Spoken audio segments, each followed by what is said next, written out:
Hello दोस्तों, स्वागत है आपका एक नई वीडियो में। तो आज इस वीडियो में बात करेंगे इंडियन रेलवेज के स्टेशंस की रिडेवलपमेंट के बारे में। आपने इनके बारे में जरूर सुना होगा और शायद हो सकता है कि खुद भी जाकर किसी स्टेशन पर एक्सपीरियंस किया हो कि इंडिया के अंदर स्टेशंस को रिडेवलप किया जा रहा है। जो रेलवे स्टेशंस कभी किसी समय में बहुत गंदे रहते थे, उन्हें काफी साफ सुथरा और बिल्कुल मॉडर्न लुक दिया जा रहा है। मध्य प्रदेश का हबीबगंज, गुजरात का गांधीनगर रेलवे स्टेशन कुछ ऐसे स्टेशन हैं जो कि इंडिया के फ्यूचर के रेलवे स्टेशन को आज आपके सामने रख रहे हैं। और आपको पता है कि टोटल 100 से भी ज्यादा रेलवे स्टेशन ऐसे बनने वाले हैं। तो आज यही बात करेंगे कि आखिर कौन से हैं वो स्टेशन। आप जहां से इस वीडियो को देख रहे हैं, क्या आपके स्टेट से भी कोई स्टेशन है? फ्यूचर में कैसे ये इंडिया को फायदा पहुंचाएगा और कैसे ये हाईटेक रेलवे स्टेशन धीरे धीरे करके इंडियन रेलवेज की तस्वीर को बदल सकते हैं। हेलो दोस्तों, मेरा नाम है दीपक, आप देख रहे हैं इट्स इनक्रेडिबल फॉर यू।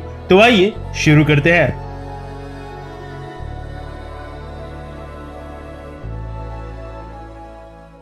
तो वीडियो शुरू करते हैं, लेकिन वीडियो शुरू करने से पहले एक सवाल आपसे पूछता हूं कि क्या आपको इंडियन रेलवेज में पहले के मुकाबले, मतलब आज से लगभग 10-15 साल पहले के मुकाबले कुछ फर्क दिखता है? मुझे नीचे कमेंट सेक्शन में जरूर बताइएगा ताकि पता चल सके कि कितने लोग ऐसा सोचते हैं कि इंडियन रेलवेज में सच में फर्क पड़ा है। क्योंकि अगर मैं अपनी बात करूं तो मुझे जेन्युइनली लगता है कि इंडियन रेलवेज आज के समय में खुद को काफी तेजी से बदल रही है और इसमें वो सारी कोशिशें की जा रही हैं जिससे इंडियन रेलवेज को वर्ल्ड क्लास बनाया जा सके। और स्टेशंस को रिडेवलप करना भी इसीलिए इंडियन रेलवेज ने अपने प्लान में रखा है। अब सीधी सी बात है ना कि एक मॉडर्न ट्रेन अगर रेलवेज में चला लेंगे लेकिन स्टेशंस के हालात पहले की तरह ही काफी खराब रहेंगे तो अच्छा थोड़ी ही लगेगा। इसीलिए लगभग हर बड़े स्टेशंस को आज के समय में अच्छा खासा मॉडर्न लुक देकर तैयार किया जा रहा है, जिसमें सारी सुविधाओं का ध्यान रखा जाएगा। कुछ समय पहले RLDA यानी rail land development authority India के सेंट्रल गवर्नमेंट के स्मार्ट सिटीज प्रोजेक्ट के तहत 60 रेलवे स्टेशंस को रिडेवलप कर रही थी, जिनको आप लोग ये समझ लो कि बिल्कुल एक एयरपोर्ट की तरह ही बनाया जाएगा लुक और फैसिलिटीज के मामले में।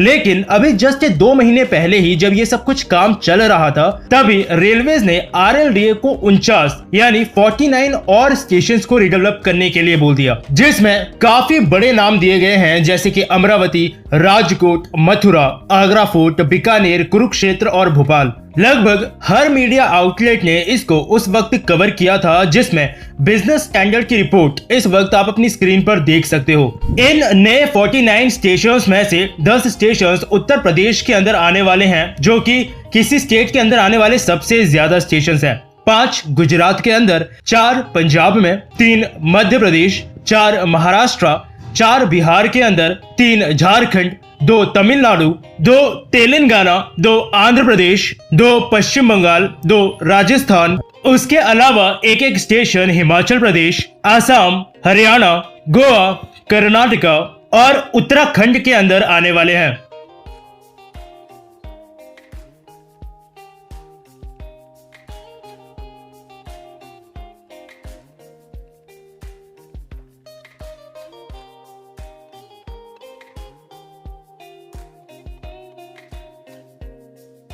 असल में इन रेलवे स्टेशन के रिडेवलपमेंट में सबसे बड़ी चीज ये होती है कि रेलवे स्टेशन को ही नहीं बल्कि इस रिडेवलपमेंट के प्रोसेस के तहत उसके आसपास के एरिया को भी रिडेवलप किया जाता है। जैसे आप बाकी चीजें छोड़ो और सोचो, आपने भी कभी ना कभी रेलवे से सफर किया होगा, तो शायद आपने कभी एक चीज ध्यान दी हो कि कई स्टेशन में स्टेशन के अलावा भी काफी ऐसी जमीन होती है जो कि बिल्कुल खाली पड़ी रहती है। कई बार वो जमीन किसी व्यक्ति की या किसी प्राइवेट कंपनी की होती है, लेकिन कई बार वो जमीन रेलवे की ही होती है, लेकिन उसका कुछ भी फायदा नहीं है क्योंकि वो बिल्कुल ऐसे ही खाली पड़ी रहती है। और स्टेशंस को रिडेवलप करते वक्त अगर ऐसी कोई जमीन है तो उसका भी पूरी तरह से इस्तेमाल किया जाएगा। जैसे स्टेशन को तो बेहतर बना दिया, उसके बाद उस जमीन पर पार्किंग स्पेस बनाया जा सकता है, या फिर एक छोटा मोटा मॉल ही बनाया जा सकता है, या फिर कितने सारे पैसेंजर्स रेलवेज का इस्तेमाल करते हैं तो कोई होटल या रेस्टोरेंट ही शुरू किया जा सकता है। इससे स्टेशन के अंदर तो सुविधाएं होंगी ही, लेकिन जो पैसेंजर्स रेलवे से ट्रेवल कर रहे हैं उनको सब जरूरत की चीजें स्टेशन के आसपास भी मिल जाएंगी और जो जमीन अभी तक बिल्कुल खाली पड़ी रहती थी उसका भी पूरी तरह से इस्तेमाल हो जाएगा। तो फैसिलिटीज के बारे में मैं आपसे बात कर रहा हूं तो शायद आप भी सोच रहे होंगे कि फैसिलिटीज फिर होंगी कैसी। तो मैं तो अभी खैर किसी भी ऐसे स्टेशन पर गया नहीं हूं जो कि रीडेवलप हो चुका हो, लेकिन जो बातें रेलवेज द्वारा बताई गई है उनमें यह है कि सबसे पहले तो पैसेंजर्स को दो अलग अलग पार्ट्स में बांट दिया जाएगा स्टेशन में ही। वो कैसे? जैसे मेट्रो ट्रेन के स्टेशंस पे होता है, जो लोग ट्रेन में चढ़ने वाले हैं उनके लिए एंट्री गेट अलग होता है और स्टेशन के एक सेक्शन में वो लोग टिकट्स ले सकते हैं, और जो लोग स्टेशन से बाहर निकल रहे हैं उनके लिए एग्जिट गेट अलग होता है। इससे स्टेशन पे पैसेंजर्स के रश को आसानी से मैनेज किया जा सकता है। तो सबसे पहली चीज आपको यही देखने को मिलेगी कि रिडेवलप हुए रेलवे स्टेशंस में एंट्री और एग्जिट गेट और सेक्शंस बिल्कुल अलग अलग होंगे।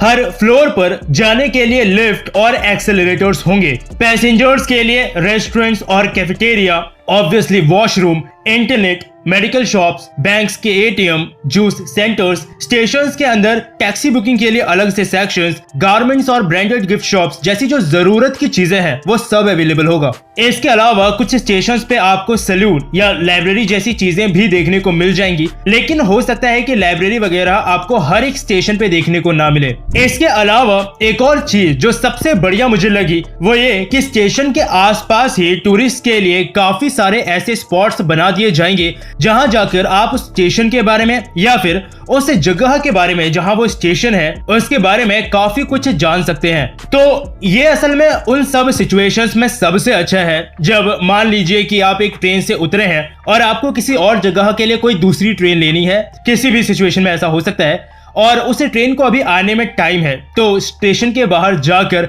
आप स्टेशन के आसपास ही काफी सारी चीजों को एक्सप्लोर कर पाएंगे। तो यहाँ पर हमने वो सारी बातें कर ली जिसमें हमने ये देखा कि पैसेंजर्स को और रेलवेज को भी कितना ज्यादा फायदा होगा इस तरह के रीडेवलपमेंट के प्रोजेक्ट से। लेकिन एक बहुत इंपॉर्टेंट चीज के बारे में हमने अभी तक बात नहीं की है और वो है लोकल पीपल और उनकी इकोनॉमी।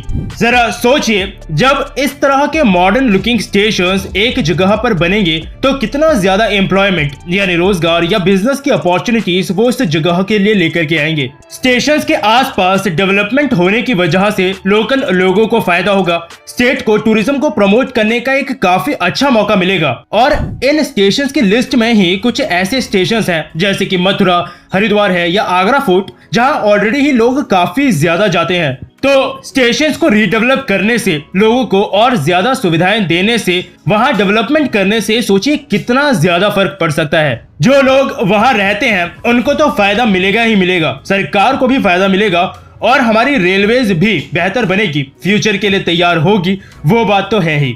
तो काम तो चल ही रहा है और कुछ आउटपुट्स शायद आपने देख भी लिए होंगे, जैसे कि गुजरात का गांधीनगर रेलवे स्टेशन, और काफी सारे आपको फ्यूचर में भी देखने को मिलने ही वाले हैं। और अगर आपने अभी तक किसी भी ऐसे स्टेशन से ट्रेवल किया है जो कि पूरी तरह से रीडेवलप हो चुका है तो अपने एक्सपीरियंस मुझे नीचे कमेंट सेक्शन में जरूर बताइएगा।